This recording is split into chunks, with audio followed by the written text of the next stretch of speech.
So what's up, you guys? So this video is going to be about the car. It's just going to be an update. Why ain't y'all seen a lot of it, stuff like that.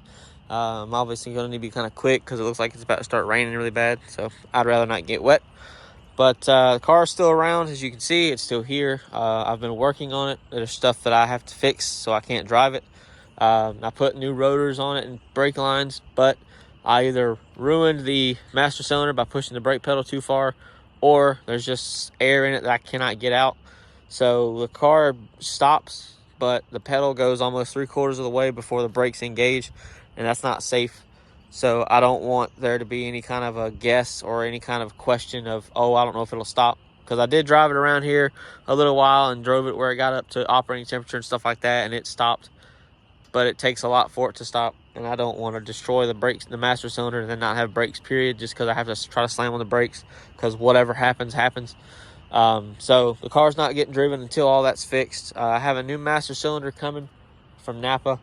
And then I bought one of those Motive brake bleeders that everybody uses, that you just hook up, you screw onto the top of the master cylinder, you pour brake fluid in it, and you pump it up, and then you go to each individual wheel and do it that way.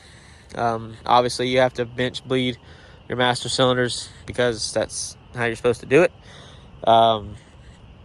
But as of right now, it has 4 brand new rotors, 4 sets of brake pads, and 4 new calipers. Then the rear brake lines are brand new. I probably should have done the fronts, but they don't really need it. The rears didn't need it, but I wanted to try to justify what was going on with that caliper, and it was the caliper. So, because right now, if I go and drive it, the wheel does not get hot. So that's what the issue was. It's just the caliper was fucked up. If people would actually do the maintenance on their cars like they're supposed to, I wouldn't have had to touch the brake calipers at all, and I wouldn't be in this situation, and I could have driven the car the past couple of weeks. But, it is what it is. I also got the car stuck over there because you can see the big rut. And I had to use the truck to pull it out, and I was by myself. And I just had to leave it in park and pull the truck out. Or you pull the car out with my truck. The truck didn't even flinch trying to pull it out. I put it in 4-wheel lock and just let it, or 4-wheel low, and I just let it do its thing, and it pulled the car on out with no problem. Because I was going to leave it in neutral, but there's a power pole right there, and the last thing I needed was the car to roll back and hit the power pole, and then the power pole fall on top of the car and the truck, because then I would be filing 2 insurance claims with my insurance, and I'm not trying to do all that. So,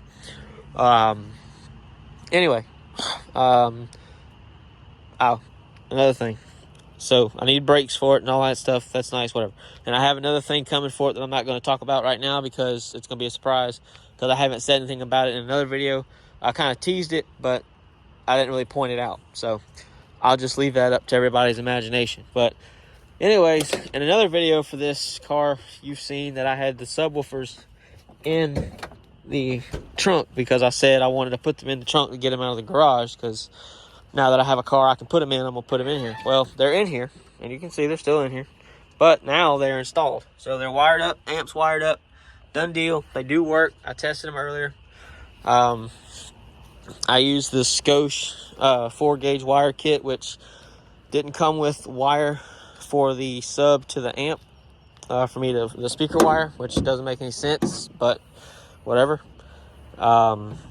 And I do need to order hood struts for this car because that one's the only one that's actually doing anything. That one, I don't know if you can see it, but it literally will sag.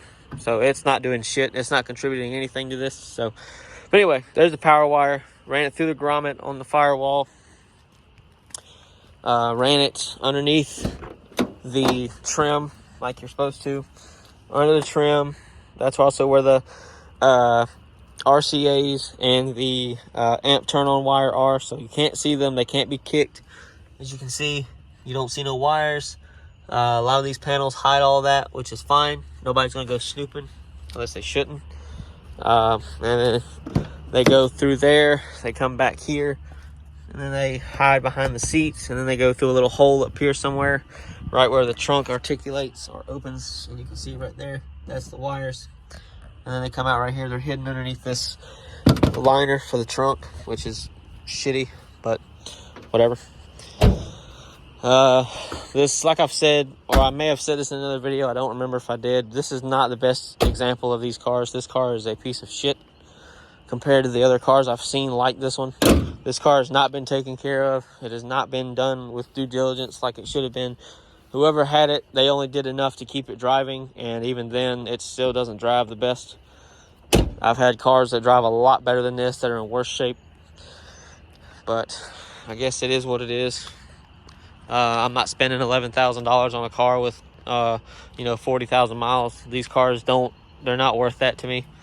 They're nice, but they're not worth $20,000 nice or $11,000 nice or whatever. Even the cop cars. I don't care how many hours the cars have. I don't care how many miles the cars have. I'm not going to spend $15,000 on a work vehicle. That's just stupid, especially a vehicle that's 10, 15 years old. So if you're an idiot that wants to go buy, one of these nice cars, or a nice example that Meemaw Peepaw has had in the garage ever since new in 04, 05, 06, 2011, whatever, that's fine. I'm not going to do that because I think that's just stupid. If it was a car that's actually worth the money, I could understand. Like a Marauder, I understand. They only made a certain amount of those, and they only made them for 2 years. They only made them in 2003 and 2004, and they were only made in, I think, 3 or 4 colors. I think you get blue, black, silver, and maroon. That's it. There's millions of these on the road, so, I mean, hello. You're not going to see a movie go and destroy a Marauder just because they needed a cop car. They're going to go get one of these old-ass cheap cars like mine that's got a million miles on it that's about to fall apart. They're going to use it, wreck it, and throw it away. These are throwaway cars. So, anyway, that's enough of me ranting. That's just one thing that really has irked my nerves about these cars and this platform is people try to oversell these, and it's really annoying. But, anyway, there's a lot of stuff that I need to do to this car. I haven't driven it for the past couple weeks just because it doesn't really have brakes. I tried to bleed them a few times, and it still doesn't work. And I called a shop to ask them, could y'all bleed it? And they said, yeah, it'd be about $40 to $60 to bleed it, depending on what it needs. And then they were saying, oh, well, you may have messed up the master cylinder. So I was like, all right, well, I want to get that variable out. The whole braking system, aside from the brake lines, will be brand new. So hopefully this fixes it. If it doesn't, I'm going to get really irritated. So, and then if it doesn't get any better, I'll just part ways with the car and leave the subs in it. And then whoever does them can have them. No. But anyway, here you go. Car still needs suspension work because it does kind of clunk a little bit in the front and the alignment's off badly. So it needs the whole suspension redone. It needs all kinds of stuff. It needs the transmission rebuilt, which it doesn't need it, but I have a feeling also that the can't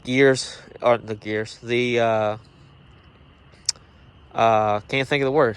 The bearings in the rear end are shot to shit because going up to speed, when you have your foot on the gas, there's a groaning sound, but I have a feeling that's either torque converter or transmission related. I don't necessarily think that it's the rear end because it only does it when you have your foot on the gas. When you take it off, the sound goes away.